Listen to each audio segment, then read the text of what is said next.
Bom, hoje no nosso vídeo nós iremos fazer correção de atividades. Para relembrar o assunto, as 3 leis de Newton e entender mais um pouco. Então, na página 17, no módulo de vocês, nós temos aí a primeira questão. Na primeira, nós temos o seguinte: testes de colisão são realizados com veículos para verificar a segurança de seus dispositivos, como o cinto de segurança e o airbag. A imagem mostra um desses testes. Então, veja esses testes. Na letra A temos o seguinte: por que nessa batida frontal o corpo é aparentemente projetado para frente? Então, por que isso acontece? Então, isso é explicado pela primeira lei de Newton, a lei da inércia, quando diz que o corpo, quando o corpo está em repouso, ele permanecerá em repouso. Quando em movimento, permanecerá em movimento. Então, a tendência do corpo é continuar o movimento. O corpo estava em movimento, então, ao parar bruscamente, o corpo continua em movimento, por isso ele é jogado para frente. Então, ele vai ser projetado para frente em relação ao veículo. Como a força externa atuou somente no carro, o motorista, de acordo com o princípio da inércia, que é a primeira lei de Newton, continuou o movimento em linha reta, com a velocidade constante, ou seja, com a mesma velocidade que estava, antes de colidir com o carro. Na letra B, e se esse carro estivesse parado e outro veículo batesse na sua traseira? Qual seria a tendência de movimento do motorista? Então, em uma batida na traseira, o que é que vai acontecer? O carro seria movimentado. O carro seria movimentado para a frente e o motorista ele teria o seu corpo projetado para trás em relação ao veículo. Por quê? Pelo princípio da inércia, a primeira lei de Newton, ele tende a permanecer em repouso em relação à pista. Então, o corpo estava em repouso, então ele permaneceria em repouso. Por isso, ele seria projetado para trás. Por que usar cinto de segurança? Então, por que? Bem simples. Porque ele vai impedir que a pessoa continue seu movimento em caso de um acidente, prevenindo que ela se choque contra o para-brisa ou contra partes do interior do veículo. Na questão 2. Uma pessoa anda de skate em uma pista horizontal. Ela se movimenta ao ser submetida a uma força resultante quando se impulsiona para a frente. Suponha que, de repente, essa força resultante passa a ser igual a zero e que a pista seja muito lisa. O skate vai parar imediatamente quando a força resultante deixar de existir. Por quê? Então, para que haja movimento, é preciso de uma força resultante. Mas nesse caso aí, a força resultante ela é igual a zero. Só que tem uma outra condição, a pista está molhada. O skate ele vai parar quando a força tiver zero? Não, né? Por que ele não vai parar? Então, como a força resultante é zero, por inércia, o corpo vai continuar se movimentando em linha reta em uma velocidade constante. Então, mesmo que não haja força, a pista ela está lisa, então vai facilitar esse movimento. Então, o skate continuará em movimento, em linha reta e na mesma velocidade. Em um cabo de guerra, 2 crianças se posicionaram em uma extremidade da corda e 2 na outra. As forças que as crianças da esquerda fazem na corda são iguais a 40 e 80 newtons. As crianças da direita são iguais a 20 e 50 newtons. Então, na letra A, pede para que represente graficamente essas forças na imagem abaixo. Então, vocês vão fazer de acordo com como está apresentando aí.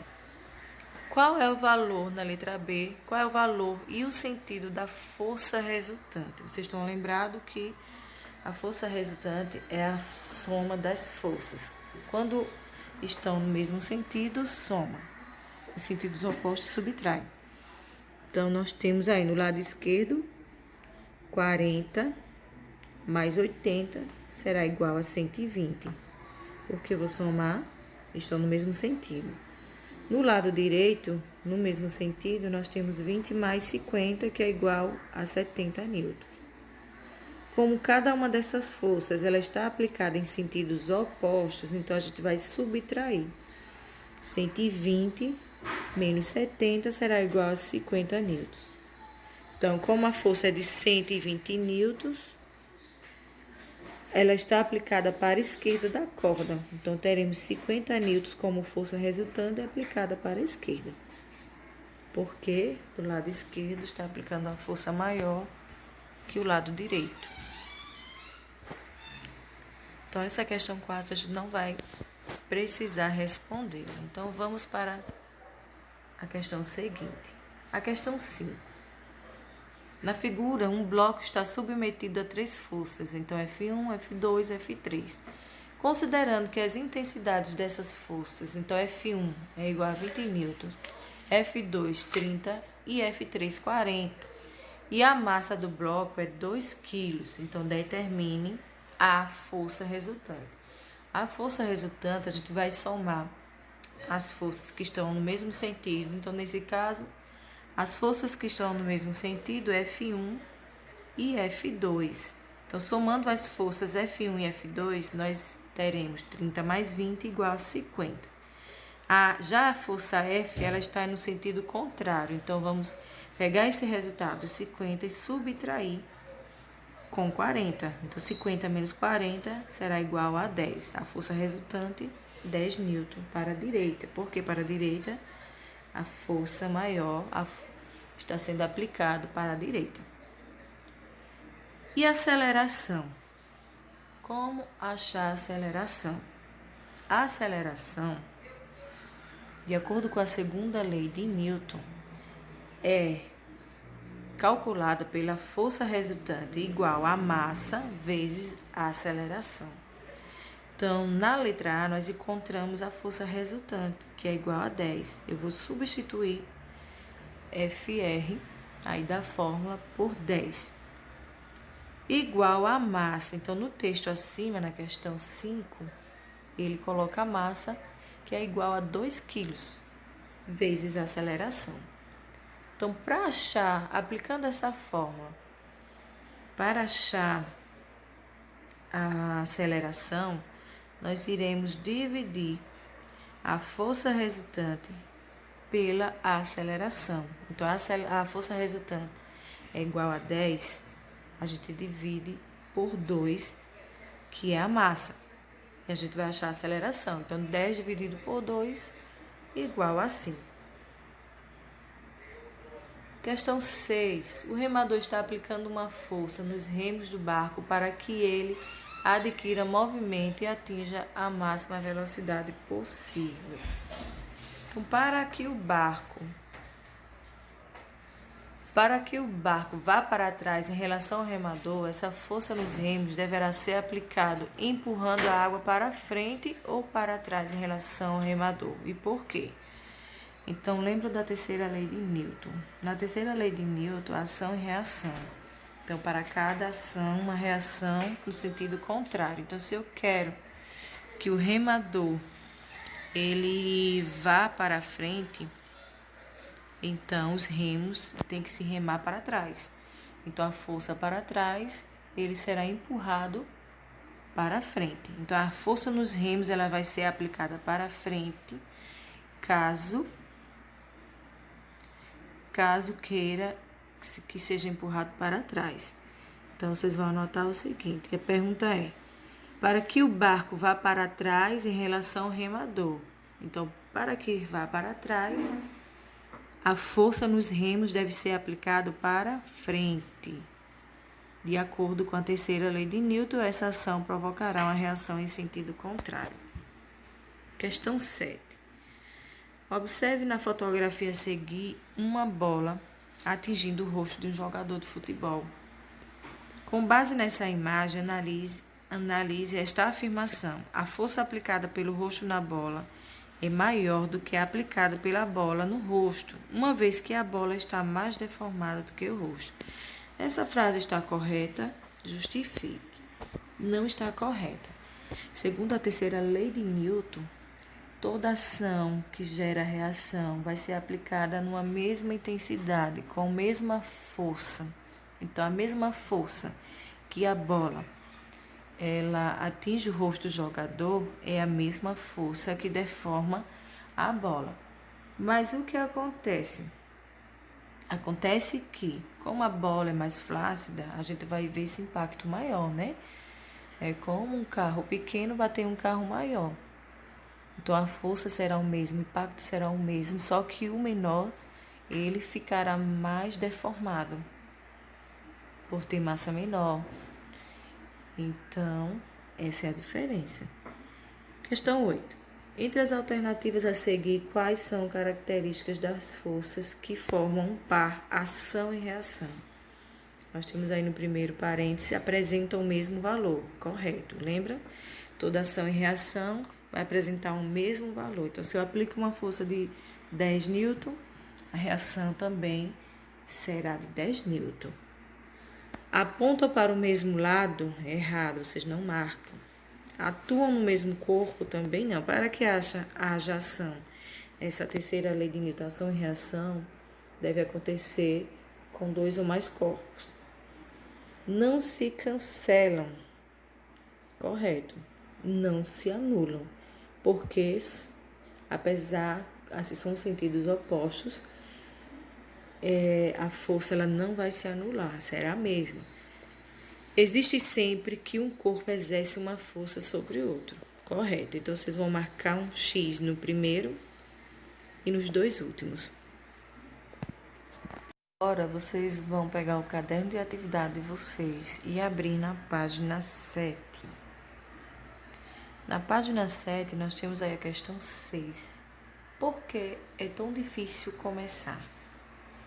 Então, começar, como parece difícil para algumas pessoas, dar o primeiro passo, seja para fazer o que for, uma atividade física, uma reforma na casa, um curso, ou seja, tudo que envolve mudança, mesmo que saibam que será para o próprio bem, resistem com unhas e dentes, como se tivessem que dar um passo rumo a algo que as fará sofrer muito. Então, lendo esse texto, qual é a relação entre a primeira lei de Newton e o trecho apresentado aí em cima? Então, segundo a primeira lei de Newton, ou lei da inércia, todo corpo em repouso, ele tende a ficar em repouso. Então, na frase quando aparece o seguinte, parece difícil para algumas pessoas dar o primeiro passo. Então, nessa frase, a gente pode relacionar essa tendência de repouso de um corpo e a necessidade de uma força para que se inicie uma ação. Então, essa seria a relação, né? A gente tem dificuldade em iniciar, nosso corpo está acomodado, está em repouso, então o início ele seria complicado. Então, essa seria a relação. Questão 7. Sobre as leis de Newton, assinale afirmativas, marque V para as alternativas verdadeiras e F para as falsas. Depois, converte as falsas em verdadeiras. Letra A. Todo corpo em repouso tende a entrar em movimento em ação de forças externas. Está falso. Por que falso? Todo corpo em repouso, ele tende a ficar em repouso, a não ser que ele seja obrigado a mudar de estado pela ação de uma força resultante.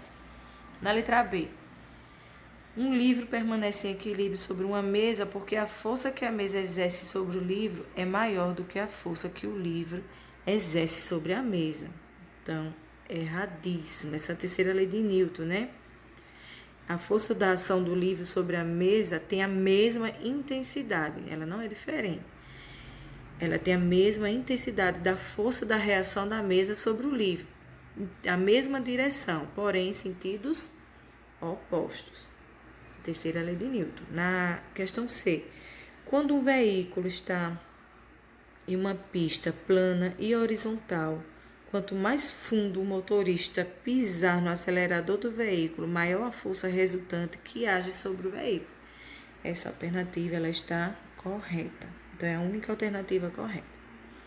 Na questão 8, vamos ler esse pequeno texto aí para analisar as questões. A imagem ao lado, ela sugere que Newton elaborou a sua teoria da gravidade após uma maçã cair em sua cabeça. Entretanto, a gravidade já era conhecida antes de Newton e ele já estava pesquisando sobre esse fenômeno há muito tempo. Também não existem evidências de que uma maçã tenha caído sobre a cabeça de Newton, e sim que ele estava observando uma macieira. Então, sobre esse texto, nós temos aí a questão A. Como os fundamentos da primeira lei de Newton, ou princípio da inércia, explique por que a maçã saiu do estado de repouso. Então, vocês vão colocar o seguinte. Um objeto ele sai do estado de repouso quando a força resultante que atua sobre ele é diferente de zero. Nesse caso, o talo que segurava a maçã quebrou em virtude da existência de uma força para baixo, que é maior do que a força de resistência a esse movimento. Então, a força que puxa a maçã, a gravidade, seria maior que a força que segura a maçã. Então, a força resultante diferente fez com que a maçã caiu. B. Com os fundamentos da terceira lei de Newton, o princípio da ação e reação, escreva quais as forças atuantes no momento em que a maçã se choca com o solo.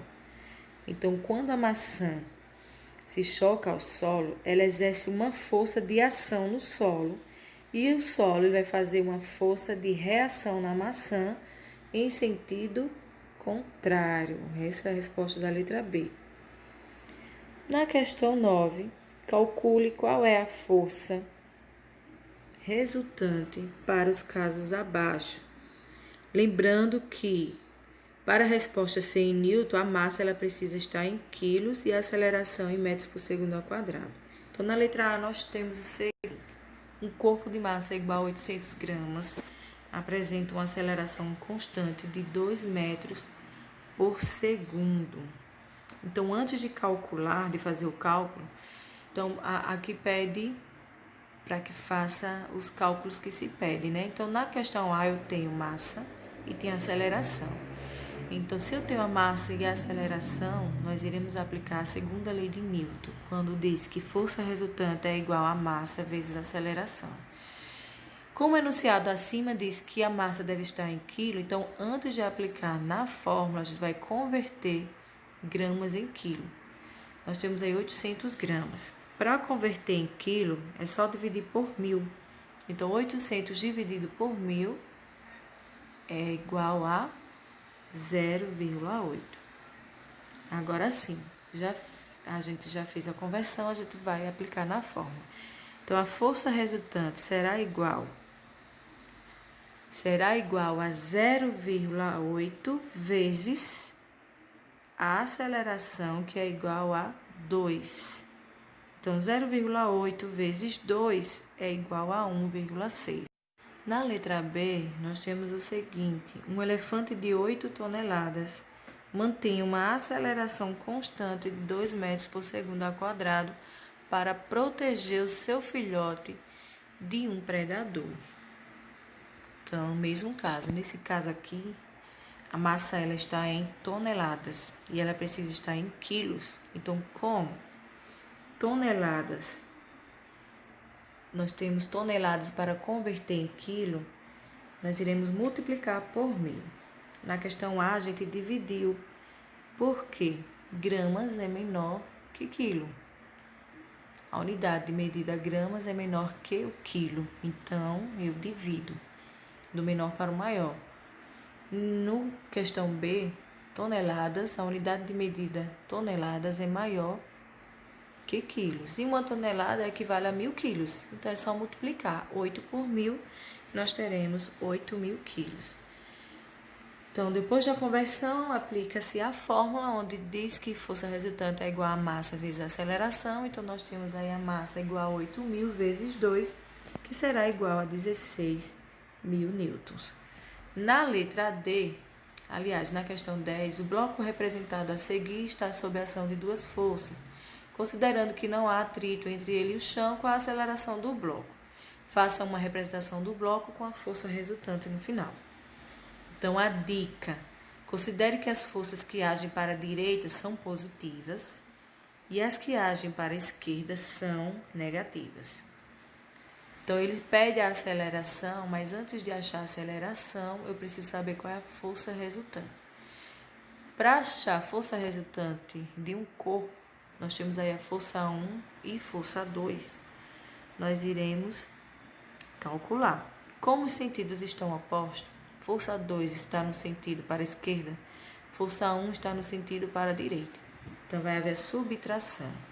Então, nós temos aqui F1, aliás, força resultante será igual a 10 menos 20. A 10 menos 20. Como na dica diz que as forças que atuam para a esquerda é negativo, então nós temos aí o 20, ele será negativo. Então, 10 menos 20 será igual a menos 10. Sinais diferentes, a gente subtrai e conserva o sinal do maior, então será menos 10. Eu já tenho a força resultante, então o que é que vai acontecer? Eu vou achar a aceleração. Como eu falei numa das questões anteriores, para achar a aceleração, a gente vai dividir a força resultante pela massa. Então, a força resultante que nós achamos é menos 10, dividido pela massa, que é 10, será igual a menos 1. Então, nós dividimos, 10 dividido por 10 é 1, e como os sinais são diferentes, ele será negativo. Então, logo a aceleração do bloco é menos 1 metros por segundo ao quadrado. O sinal negativo ele vai indicar que a aceleração é para a esquerda. Então, como é que vai ficar o bloco? Vocês vão observar aí nessa imagem. Vamos para a próxima questão, ainda no livro de atividade, página 9, questão 11. Analise as figuras abaixo e suas descrições e identifique o par de forças de ação e reação. Aí nós temos aí o jockey sobre o cavalo. A força-ação é a que o jockey exerce sobre o cavalo e a reação é o que o cavalo exerce para cima, no jockey. Roupas sobre o varal.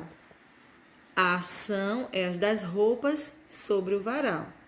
E a reação é a do varal sobre as roupas para cima.